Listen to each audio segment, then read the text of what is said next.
میرا ستار تو بعد میں جان سے گیا۔ اس کمینے نے تو بہت عرصے سے ہمارا جینا حرام کر رکھا تھا، ہم کہیں منہ دکھانے کے قابل نہیں رہے، اس کی اوچھی حرکتوں نے میری بیٹی کی زندگی میں زہر بھر دیا وغیرہ وغیرہ۔ میں لمحے بھر کے لیے متوقف ہوا، پھر اضافہ کرتے ہوئے کہا، اس کے ساتھ ہی اپنے بڑے غضبناک انداز میں معزز عدالت سے صدا کی ہے کہ ملزم کو کوئی عبرتناک سزا سنائی جائے۔ میں کچھ غلط تو نہیں کہہ رہا؟ نہیں جناب، وہ رسانیت بھرے لہجے میں بولا، میں نے ایسا ہی کہا تھا۔ اگر آپ نے ایسا ہی کہا تھا اور یہی حقیقت ہے تو پھر آپ نے مجھ سے جھوٹ کیوں بولا؟ میں نے قدرے سخت لہجے میں کہا۔ وہ حیرت بھری نظروں سے مجھے دیکھتے ہوئے بولا، میں نے کون سا جھوٹ بولا جناب؟ جھوٹ یہ بولا صغیر چاچا، میں نے سنسناتے ہوئے لہجے میں کہا، آپ نے ابھی تھوڑی دیر پہلے مجھے جو بیان دیا ہے اسے واضح تاثر یہی ابھرتا ہے کہ آفتاب سے ہونے والی مار پیٹ کے واقعے سے پہلے آپ کو ملزم سے کسی قسم کی شکایت نہیں تھی۔ یہ شکایت پیدا ہوئی اور اسی وقت متعلقہ تھانے نے صلح صفائی کرا کے آپ کی شکایت دور کر دی۔ اس دن سے اب تک ملزم نے آپ کی گلی میں قدم نہیں رکھا، یعنی آپ کو شکایت کا کوئی موقع نہیں دیا۔ لیکن آپ کے یہ الفاظ کہ میرا ستار تو بعد میں جان سے گیا، اس کمینے نے تو بہت عرصے سے ہمارا جینا حرام کر رکھا تھا، ظاہر کرتے ہیں کہ مقتول کی موت سے پہلے کافی عرصے سے ملزم آپ کو تنگ کرتا چلا آ رہا تھا، گویا اس نے آپ کا ناک میں دم کر رکھا تھا۔ یہ دونوں بیانات ایک دوسرے کی ضد ہیں، جیسا کہ وکیل استغاثہ اور وکیل صفائی ایک دوسرے کی ضد ہوتے ہیں۔ اب آپ ہی وضاحت کریں کہ آپ نے کس وکیل کے سامنے سچ بولا اور کس کے آگے غلط بیانی کی ہے؟ وکیل استغاثہ نے مجھے جو بیان دینے کو کہا تھا میں نے ان کے سامنے وہی سب کہا ہے، جبکہ میں نے جلدی سے کہا، جبکہ حقیقت وہی ہے جو آپ نے میرے سامنے بیان کی ہے۔ وہ کوئی جواب دینے کی بجائے متذبذب نظروں سے کبھی جج اور کبھی وکیل استغاثہ کو تکنے لگا۔ میں نے اس کی مشکل آسان کرتے ہوئے دوستانہ لہجے میں کہا، چلو کوئی بات نہیں صغیر چاچا، آپ کو یہ بتلانے پر مجبور نہیں کروں گا کہ وکیل استغاثہ نے آپ کو کوئی حاصل خاص پٹی پڑھائی تھی، بس آپ صرف اس بات کی تصدیق کر دیں کہ آپ نے مجھ سے کوئی دروغ گوئی تو نہیں کی نا؟ اس نے بوجھل سانس خارج کی اور بولا، وکیل صاحب میں نے آپ سے قطعاً کوئی جھوٹ نہیں بولا۔ میں نے فاتحانہ نظروں سے وکیل استغاثہ کی جانب دیکھا، وہ ہاسا کھسیانہ سا دکھائی دیا۔ اس کیس کے حوالے سے ایک اہم زاویہ میں معزز عدالت کے علم میں لانے میں کامیاب ہو گیا تھا اور یہ ایک طرح سے میری جزوی جیت تھی۔ میں دوبارہ گواہ کی طرف متوجہ ہوا اور نہایت ہی ٹھہرے ہوئے لہجے میں کہا، صغیر چاچا آپ سے ایک آخری سوال۔ وہ سوالیہ نظروں سے مجھے دیکھنے لگا۔ میں نے پوچھا، کیا آپ کے بیٹے کی کسی سیاسی پارٹی سے بھی وابستگی تھی؟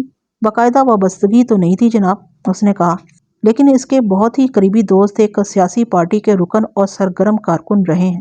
مقتول کے دوستوں سے آپ کی مراد فدا حسین، نوازش علی، محمد رفیق اور زبیر وغیرہ ہی ہیں نا؟ میں نے سنسنی خیز لہجے میں دریافت کیا۔ میں نے ابھی جس سیاسی پارٹی کا ذکر کیا، زبیر کا اسے کوئی تعلق نہیں، بلکہ یہ لڑکا اس پارٹی کی مخالف پارٹی سے وابستہ ہے، صغیر احمد نے بڑے واضح الفاظ میں بتایا۔ ستار کے دوستوں سے میری مراد صرف فدا حسین، نوازش علی اور محمد رفیق ہی تھی۔ آپ کا کیا خیال ہے صغیر چاچا؟ میں نے اس کی آنکھوں میں جھانکتے ہوئے گہری سنجیدگی سے کہا، یہ بات بڑی عجیب سی محسوس نہیں ہوتی کہ آپ کا بیٹا وقوع کی رات ایک ایسے لڑکے کے ساتھ گرین بیلٹ کے علاقے میں موجود تھا جو اس کے دوستوں کا دشمن تھا، نظریاتی اور سیاسی بنیادوں پر؟ ہاں واقعی یہ تو بڑی عجیب اور حیران کن بات ہے، صغیر احمد نے متذبذب انداز میں آنکھیں پھیلاتے ہوئے کہا۔ اس کے ساتھ ہی عدالت کا مقررہ وقت ختم ہو گیا۔ منظر اسی عدالت کا تھا اور گواہوں والے کٹہرے میں استغاثہ کا سب سے اہم گواہ زبیر علی کھڑا تھا۔ وہ گھٹے ہوئے بدن کا مالک ایک پستہ قامت نوجوان تھا، رنگت گوری، چہرہ گول اور آنکھیں چھوٹی چھوٹی۔ زبیر علی کی عمر بس 19-20 ہی تھی۔ اس نے ہلکی ہلکی مونچھیں بھی رکھی ہوئی تھی۔ زبیر کا شمار ان نوجوانوں میں ہوتا تھا جن کی بہت جلد مونچھ داڑھی نکل آتی ہے۔ زبیر خاصا کھویا کھویا دکھائی دیتا تھا۔ اس نے اپنا مختصر سا بیان حلفی ریکارڈ کروایا، پھر وکیل استغاثہ اجرا کے لیے اس کے پاس چلا گیا۔ اس نے مختلف زاویوں سے گھما پھرا کر گواہ سے درجن بھر سوالات کیے، جن کا لب لباب یہ تھا کہ وقوع کی رات اس نے اپنی آنکھوں سے ملزم اور مقتول کو نیم تاریکی میں کھڑے ہو کر باتیں کرتے دیکھا تھا۔ پھر 2 فائر ہوئے اور مقتول زمین بوس ہو گیا۔ بعد ازاں ملزم ایک گلی میں غائب ہو گیا۔ وکیل استغاثہ نے گواہ کو فارغ کیا تو میں اجرا کے لیے اس کے پاس پہنچ گیا۔ زبیر علی، میں نے اس کی آنکھوں میں دیکھتے ہوئے کہا، تم نے تعلیم کہاں تک حاصل کی ہے؟ ابتدا میں میرا انداز بڑا نرم اور دوستانہ تھا۔ دراصل میں اسے مکھن لگا کر بڑی صفائی اور سہولت سے گھسنا چاہتا تھا تاکہ اسے یہی محسوس ہو کہ وہ گھس نہیں رہا بلکہ پھسل رہا ہے، اور جب میں اپنا کام نکال کر فارغ ہو جاؤں تو تب اسے احساس ہو کہ انجانے میں کون کون سا حصہ چھل کر جلن زدہ ہو چکا ہے۔ اس نے میرے سوال کے جواب میں بتایا، میں صرف مڈل تک پڑھ سکا ہوں۔ اب کوئی کام وغیرہ کرتے ہو یا یوں ہی گلی کوچوں میں آوارہ گردی کرتے رہتے ہو؟ میں ایک بسکٹ فیکٹری میں کام کرتا ہوں جناب۔ یہ بسکٹ فیکٹری کہاں پر واقع ہے؟ کرنگی انڈسٹریل ایریا میں۔ کیا تم آئی وٹنس کا مطلب جانتے ہو؟ میں نے اچانک پٹری بدل دی۔ جی نہیں، اس نے تعامل کرتے ہوئے نفی میں گردن ہلا دی۔ میں نے وضاحت کرتے ہوئے کہا، آئی وٹنس سے میری مراد ہے عینی شاہد، یعنی ایسا گواہ جس نے اپنی آنکھوں سے کوئی واقعہ ظہور پذیر ہوتے دیکھا ہو، جیسا کہ تم نے وقوع کی رات ملزم اور مقتول کو گرین بیلٹ والے علاقے میں پلیا کے نزدیک کھڑے ہو کر باتیں کرتے دیکھا تھا۔ تم میری بات سمجھ رہے ہو نا؟ جی جی سمجھ رہا ہوں، وہ جلدی سے بولا۔ میں کوئی بیوقوف آدمی نہیں ہوں۔ ویری گڈ، میں نے سراہنے والے انداز میں کہا۔ تو گویا تم اس کیس میں ایک لحاظ سے آئی وٹنس یعنی عینی شاہد بھی ہو۔ کیا تمہیں معلوم ہے عینی شاہد کی گواہی کتنی اہم ہوتی ہے؟ جی مجھے سب پتہ ہے، وہ فخریہ انداز میں بولا۔ عینی شاہد کی گواہی پر ملزم کو سزائے موت ہو جایا کرتی ہے۔ بات ختم کرتے ہی اس نے حقارت بھری نظروں سے اکیوزڈ باکس میں کھڑے میرے موکل کی طرف دیکھا۔ تم بالکل ٹھیک کہہ رہے ہو، میں نے تائیدی انداز میں گردن ہلائی اور انکشاف انگیز لہجے میں کہا۔ اگر یہ ثابت ہو جائے کہ عینی شاہد نے غلط بیانی سے کام لیا تو ملزم کی بجائے اسے پھانسی پر لٹکا دیا جاتا ہے۔ جی یہ تو میں نے نہیں سنا، وہ ایک دم بے حد خوفزدہ نظر آنے لگا۔ جھوٹی گواہی کی ایک مختصر سی سزا تو ہوتی ہے، لیکن پھانسی کے بارے میں آج پہلی مرتبہ آپ کی زبان سے سن رہا ہوں۔ تمہیں فکر مند ہونے کی ضرورت نہیں زبیر، میں نے تسلی میں اس لہجے میں کہا۔ تم تو ایک پکے اور سچے عینی شاہد ہو، تم نے ابھی تک کوئی جھوٹ بولا نہ ہی آئندہ دروغ کوئی کا ارادہ رکھتے ہو، ہے نا؟ جی ہاں، اس نے جلدی سے اس بات میں گردن ہلا دی۔ میں نے سوالات کے زاویے کو تبدیل کرتے ہوئے کہا زبیر، مجھے پتا چلا ہے کہ تمہاری ایک سیاسی پارٹی سے بڑی گہری دلچسپی اور وابستگی ہے، لیکن افسوس کہ اس الیکشن میں تمہاری پارٹی کو ناکامی کا منہ دیکھنا پڑا۔ اور بس جی، ہار جیت تو ہر کھیل کا حصہ ہوتا ہے، وہ اداس سے لہجے میں بولا۔ میں نے پوچھا، کیا تمہیں یہ محسوس نہیں ہوتا کہ پارٹی کے ساتھ ہی تم بھی ہار گئے ہو؟ اور نہیں جی، ایسی کوئی بات نہیں، وہ جلدی سے بولا۔ مقتول سے تمہاری دوستی کتنی پرانی تھی؟ میرا سوالات میں ایک دم تیزی آ گئی۔ ہماری دوستی کو زیادہ عرصہ نہیں ہوا تھا، اس نے جواب دیا، بس 1-2 ماہ سمجھ لیں یا پھر 3-4 ماہ۔ ہماری دوستی الیکشن کیمپین کے دوران میں ہی ہوئی تھی۔ کیا تمہیں یہ بات معلوم تھی کہ مقتول کا تعلق ایک ایسی پارٹی سے تھا جو تمہاری سیاسی پارٹی کی شدید مخالف تھی؟ میں نے قدرے سخت انداز میں استفسار کیا۔ جی، وہ تعامل کرتے ہوئے بولا، مجھے اس حقیقت کا علم تھا۔ اس کے باوجود بھی تم دونوں میں دوستی ہو گئی؟ میں نے حیرت بھرے لہجے میں کہا، کہیں ایسا تو نہیں کہ مقتول کو تمہاری سیاسی وابستگی کا علم نہ ہو؟ نہیں جناب، وہ بھی میری سیاسی وابستگی سے اچھی طرح واقف تھا۔ پھر بھی، میں نے اصراری انداز میں کہا، یہ بہت عجیب سا نہیں ہے؟ کوئی عجیب نہیں ہے، وہ بے پرواہی سے کندھے اچکاتے ہوئے بولا۔ 2 ایسے خاندان جن میں نسل در نسل دشمنی چلی آ رہی ہو، ان کی اولادوں میں بعض اوقات لڑکا اور لڑکی اپنے اپنے خاندان کی مخالفت مول لے کر بھی شادی کر لیتے ہیں۔ آپ نے بھی ایسی مثالیں سنی ہوں گی۔ سنی بھی ہیں اور دیکھی بھی ہیں، میں نے اس بات میں گردن ہلائی اور جرا کی گاڑی کو ایک نئی پٹری پر ڈال دیا۔ زبیر علی، کیا یہ سچ ہے کہ وقوع کی رات تم اور مقتول گرین بیلٹ کے علاقے میں نالے کے قریب موجود تھے؟ پھر ملزم بھی وہاں چلا آیا۔ اس نے خواہش ظاہر کی کہ وہ مقتول سے تنہائی میں 2 باتیں کرنا چاہتا ہے۔ پھر ملزم اور مقتول نالے کی پلیا کے قریب نیم تاریک مقام پر چلے گئے۔ جی ہاں، میں نے یہی بیان دیا ہے، جلدی سے بولا۔ آپ تو میری تائید کر رہے ہیں۔ جب وہ دونوں آپس میں باتیں کر رہے تھے تو تم تھوڑے فاصلے پر موجود تھے۔ تم نے ملزم کو مقتول پر 2 گولیاں چلاتے دیکھا۔ مقتول گولیاں کھا کر منہ کے بل زمیں بوس ہو گیا اور ملزم نے ایک قریبی گلی میں راہ فرار اختیار کر لی۔ سب کچھ ایسا ہی ہوا تھا نا؟ ہوا تو ایسے ہی تھا، لیکن وہ خاصا الجھن میں دکھائی دیتا تھا۔ میں نے قدرے درشت لہجے میں استفسار کیا، لیکن کیا؟ وہ دراصل بات یہ ہے کہ، وہ گڑبڑائے ہوئے لہجے میں بولا، جب وہ دونوں آپس میں باتیں کر رہے تھے تو میرا دھیان دوسری طرف ہو گیا تھا۔ پھر جب فائرنگ کی آواز سنائی دی تو میں نے جلدی سے پلٹ کر دیکھا۔ اس اثناء میں مقتول گولیاں کھا کر زمین پر گر چکا تھا۔ میں جلدی سے بھاگ کر مقتول کے پاس پہنچا۔ اس دوران میں ملزم قریبی گلی میں غائب ہو چکا تھا۔ بات ختم کر کے وہ الجھی ہوئی نظروں سے مجھے دیکھنے لگا۔ میں نے سخت لہجے میں کہا، تو گویا تم اصلی آئی وٹنس نہیں ہو؟ جو حقیقت تھی وہ میں نے آپ کو بتا دی ہے، وہ کمزور آواز میں بولا۔ یہ بیان تم نے اس لیے تو نہیں بدلا کہ آئی وٹنس کے جھوٹا ثابت ہونے پر اسے پھانسی کی سزا ہو جاتی ہے؟ میں نے اس کی آنکھوں میں دیکھتے ہوئے کہا، اگر تم سچے ہو تو پھر پریشانی کیسی؟ وہ نگاہ چراتے ہوئے بولا، میں پریشان تو نہیں ہوں۔ تم پریشان ہی نہیں بلکہ بہت زیادہ گھبراہٹ کا بھی شکار ہو۔ میں نے ایک لفظ پر زور دیتے ہوئے کہا، میرا اعتبار نہیں ہے تو کسی اور سے پوچھ لو۔ وہ ہراساں نظروں سے عدالت میں موجود ایک شخص کا چہرہ دیکھنے لگا۔ میں نے آواز بلند کہا، ان لوگوں کو دیکھنے سے تمہارا مسئلہ حل نہیں ہوگا زبیر۔ میں تھوڑی دیر بعد تمہارے سامنے ایک ایسا چہرہ لاؤں گا جو تمہارے جھوٹ کی ایک ایک پرت کھول کر معزز عدالت کے سامنے پیش کرے گا۔ کون؟ وہ لکنت زدہ آواز میں بولا، کون ہے وہ؟ تھوڑا صبر، میں نے ہاتھ کے اشارے سے اسے تسلی دیتے ہوئے کہا۔ تم اچھی طرح سوچ سمجھ کر میرے پہلے سوال کا جواب دو۔ اگر تم نے سچ بولا تو ٹھیک، وگرنہ دوسری صورت میں وہ شخص ضرور تمہارے سامنے لایا جائے گا۔ فی الحال اتنا جان لو کہ وہ صفائی کا ایک گواہ ہے، ایک دم سچا، سالڈ آئی وٹنس۔ میرے انداز نے عدالت کے کمرے میں ایک سنسنی کی سی کیفیت پیدا کر دی تھی۔ انکوائری آفیسر، وکیل استغاثہ، حاضرین عدالت کے ساتھ ساتھ جج بھی اسی سنسنی کی لپیٹ میں نظر آتا تھا۔ وہ بولے بغیر نہ رہ سکا۔ بیگ صاحب، آپ کس آئی وٹنس کا تذکرہ کر رہے ہیں؟ جناب عالی، میں نے مدبانہ انداز میں کہا، میرا متذکرہ شخص وہی ہے جس نے سب سے پہلے تھانے فون کر کے اس واردات کی اطلاع دی تھی، لیکن پولیس والوں نے اسے معمول کی فائرنگ سمجھتے ہوئے اطلاع کنندہ کی بات پر دھیان دینے کی ضرورت محسوس نہیں کی تھی۔ جناب عالی، میں گرین بیلٹ کے ایک رہائشی مسٹر اشفاق حسین کا ذکر کر رہا ہوں۔ تو اشفاق حسین اس کیس میں آئی وٹنس کی حیثیت رکھتا ہے؟ جج نے بھویں اچکاتے ہوئے کہا۔ Yes your owner. میں نے گردن کو تعظیمی جنبش دیتے ہوئے کہا۔ اشفاق حسین اصلی آئی وٹنس ہے۔ ایک چھوٹے سے ٹرائل کے بعد میں اسے عدالت میں پیش کروں گا اگر استغاثہ کا معزز گواہ اس کی نوبت آنے دے تو۔ بات کے اختتام پر میں نے تیکھی نظروں سے زبیر علی کو گھورا۔ جج نے مجھ سے پوچھا، بیگ صاحب کیا اشفاق حسین اس وقت آسانی سے مہیا ہے؟ بالکل جناب، وہ باہر برآمدے میں موجود ہے۔ اوکے، جج نے اس بات میں گردن ہلائی۔ بیگ صاحب پلیز پروسیڈ۔ میں دوبارہ استغاثہ کے گواہ کی جانب متوجہ ہو گیا۔ وہ حیران و پریشان کھڑا میری ہی جانب دیکھ رہا تھا۔ اس کے چہرے کے تاثرات بتاتے تھے کہ اس کے اندر کھلبلی مچی ہوئی ہے اور اس کھلبلی نے اسے ایک بہت بڑی مصیبت میں مبتلا کر رکھا تھا۔ زبیر علی، میں نے اس کی آنکھوں میں دیکھتے ہوئے بولنا شروع کیا۔ وقوع کی رات اشفاق حسین اپنے بنگلے کی چھت پر موجود تھا۔ وہ ٹی وی اینٹینا کو ٹھیک کرنے اوپر چڑھا تھا۔ اس کام میں اسے لگ بھگ 15 منٹ لگ گئے۔ جیسے وہ واپس جانے لگا تو نالے کی جانب اس کی نگاہ اٹھ گئی جہاں سروس روڈ کے کنارے دو لڑکے کھڑے آپس میں باتیں کر رہے تھے۔ ظاہر ہے ان کی آواز تو اشفاق حسین تک نہیں پہنچ رہی تھی، لیکن اسٹریٹ لائٹ کی روشنی میں ان کے قد کاٹ اور جسامت کا بخوبی اندازہ لگایا جا سکتا تھا۔ ان میں ایک دبلا پتلا اور دراز قامت تھا جبکہ دوسرا چھوٹے قد کا ایک گول مٹول لڑکا تھا۔ میرا خیال ہے تم بخوبی سمجھ رہے ہو وہ دونوں لڑکے کون تھے؟ ایک تو میں تھا اور دوسرا ستار۔ زبیر نے جلدی سے تصدیق کر دی۔ ستار دبلا پتلا اور لمبے قد کا تھا۔ ہم وہاں کھڑے باتیں کر رہے تھے تو یہ تو میں نے بھی آپ کو بتایا تھا۔ ہاں، یہاں تک تو بالکل ٹھیک بتایا تھا، میں نے کہا، لیکن اس کے بعد تم نے کہانی میں ایک کردار کو داخل کیا تھا، یعنی میرے موکل اور اس کیس کے ملزم نصیر عرف گوشی کو، جبکہ وہ وہاں گیا ہی نہیں تھا۔ آپ غلط کہہ رہے ہیں۔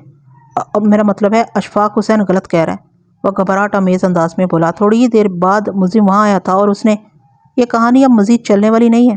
میں نے اس کی بات کاٹتے ہوئے کہا، تم خواہ اشفاق حسین پر جھوٹ بولنے کا الزام لگا رہے ہو، حالانکہ اس نے ابھی تک عدالت میں آ کر ایک لفظ بھی نہیں کہا۔ جج نے مجھ سے مخاطب ہوتے ہوئے کہا، بیگ صاحب اب ٹرائل جاری رکھیں۔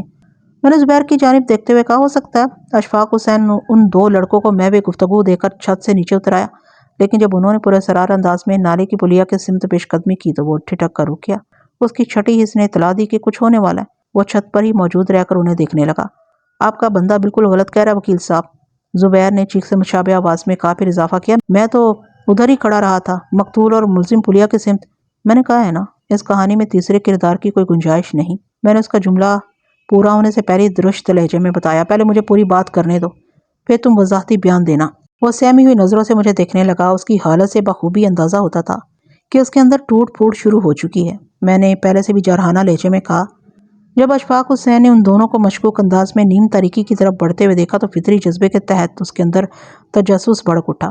وہ وہیں چھت پر کھڑے ہو کر ان کی سرگرمی کو دیکھنے لگا۔ اگلے ہی لمحے اس نے ایک ایسا خوفناک منظر دیکھا کہ اس کی آنکھیں پھٹی کی پٹی رہ گئیں۔ اشفاق حسین نے دیکھا کہ پستہ قامت لڑکے نے اپنے لباس میں سے گن برآمد کی اور دراز قامت لڑکے کے سینے پر 2 فائر کر دیے۔ لمبا لڑکا اسی لمحے زمین پر گر گیا۔ پستہ قد نے گن کو نالے میں پھینکا، اور گن کو میں نے نالے میں نہیں پھینکا تھا بلکہ جینز کی جیب میں ٹھوس کر پتلی گلی سے فرار ہو گئے تھے۔ میں نے جارحانہ انداز میں کہا، ہے نا، میرے نفسیاتی ٹریٹمنٹ نے اسے بوکھلا کر رکھ دیا تھا، اور اسی بوکھلاہٹ میں اسے اپنی زبان پر اختیار نہیں رہا تھا۔ بے سختہ اس نے سچ اگل دیا تھا، لیکن فوراً ہی اسے اس خطرناک حقیقت کا ادراک ہو گیا کہ نداستگی میں اس نے اپنی قبر کے لیے جگہ بک کروا لی تھی۔ لیکن اب کیا ہو سکتا تھا؟ کمان سے نکلا ہوا تیر اور زبان سے نکلے ہوئے الفاظ کبھی واپس نہیں ہوتے۔ میں نے جان بوجھ کر گن کو پھینکنے کے حوالے سے گندے نالے کا ذکر کیا تھا، اور اسی پوائنٹ پر وہ مار کھا گیا تھا۔ اگر وہ خاموش رہتا تو شاید اس کی زبان کھلوانے کے لیے مجھے اور محنت کرنا پڑتی۔ بہرحال یہ کیس ہمارے حق میں پلٹ چکا تھا۔ وہ لرزتی ہوئی آواز میں بولا، گن کو جیب میں رکھنے یا نالے میں پھینکنے کا کیا سوال؟ میں تو ادھر دور سروس روڈ پر کھڑا انہیں دیکھ رہا تھا، اور اشفاق حسین اپنے گھر کی چھت پر کھڑا یہ منظر دیکھ رہا تھا کہ تم نے ستار کو قتل کرنے کے بعد گن کو جینز کی جیب میں رکھا اور جائے وقوع سے فرار ہو گئے۔ اشفاق حسین آنن فانن میں کر کے اندرونی حصے میں پہنچا اور پولیس اسٹیشن فون کر کے اس واقعے کی اطلاع دے دی تھی، لیکن افسوس کہ میں نے اپنا جملہ نامکمل چھوڑ کر جج کی طرف دیکھا۔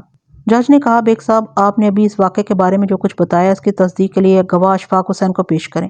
اگلے ہی لمحے عدالتی ضوابط کے مطابق اشفاق حسین کو عدالت کے کمرے میں لایا گیا، اور صفائی کے گواہ کی حیثیت سے اس نے معزز عدالت کے سامنے میرے بیان کی تصدیق کر دی۔ اشفاق حسین نے زبیر علی کو دیکھا تو فوراً پہچان گیا۔